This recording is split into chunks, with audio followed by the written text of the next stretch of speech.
Hi children, welcome to the social science class. Hope all of you have learned the history chapter Revolutions that Influenced the World. In the last class, I had given you a worksheet including 8 activities. Have you wrote it? I have sent its answers with this video. Don't forget to check the answers. From today onwards, we will learn the second chapter from Geography in search of the source of wind. Let's move to the chapter.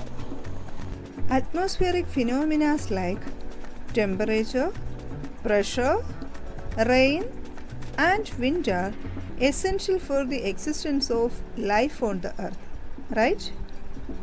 We know that the axis of the earth is tilted at an angle of 23.5 degrees. Because of that reason, solar energy received on the surface of the earth is not always uniform. Difference in temperature causes difference in pressure. This leads to change in the direction and velocity of winds. The position of continents and oceans determine the nature of winds. This unit discusses different atmospheric pressure and different types of wind, their formation and its effects. First of all, atmospheric pressure. Atmospheric pressure is defined as the pressure exerted by the weight of the air on Earth's surface. The atmospheric pressure is measured using an instrument called mercury barometer. It is recorded in units like millibar and hectopascal.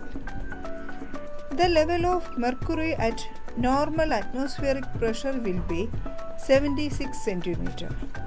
The atmospheric pressure at that point will be 1013.2 millibar or hectopascal. There are some factors which influence the atmospheric pressure. Let's learn about them. The factors responsible for change in atmospheric pressure are temperature, altitude of a place, and humidity. First among them is the temperature. Whenever there is increase in the temperature of the air, it gets heated and expands in volume and becomes lighter due to less weight.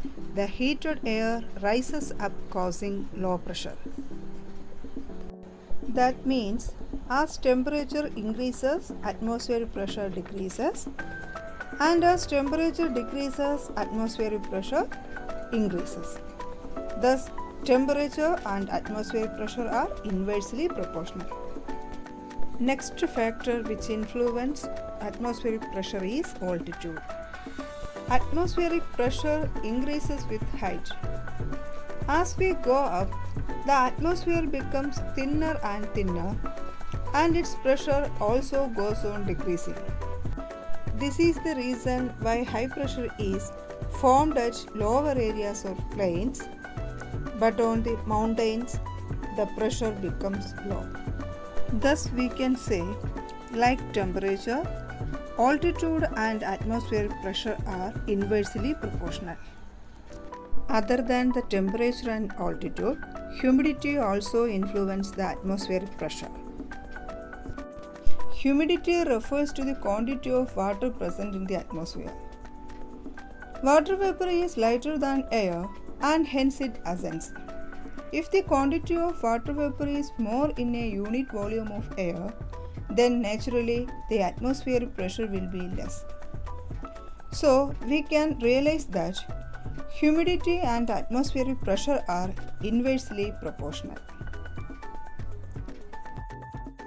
Hope you have understood that altitude, temperature and humidity experienced in a region influence the atmospheric pressure. Let's learn about high pressure and low pressure. If the atmospheric pressure of an area is higher than that of the surrounding regions, it can be designated as high pressure. Then what may be the low pressure? Yes, If the atmospheric pressure of an area is less than that of the surrounding region, it can be designated as low pressure region. Next topic is isobars. You have learned about isotherms in the previous classes. Yes, these are the imaginary lines that joining the places having same atmospheric temperature, right? Similarly, isobars are the imaginary lines joining places having the same atmospheric pressure.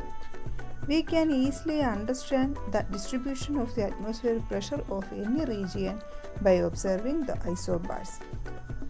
Let's conclude today's class. What are things we learned today? Yes, it's about the atmospheric pressure and the variations in atmospheric pressure due to the factors like temperature, altitude and humidity, then high pressure and low pressure, and isobars. Hope all of you understood these topics. We will meet in the next class with the continuation of this chapter. If you have any doubt regarding today's session, please inform me through class WhatsApp group. Thank you.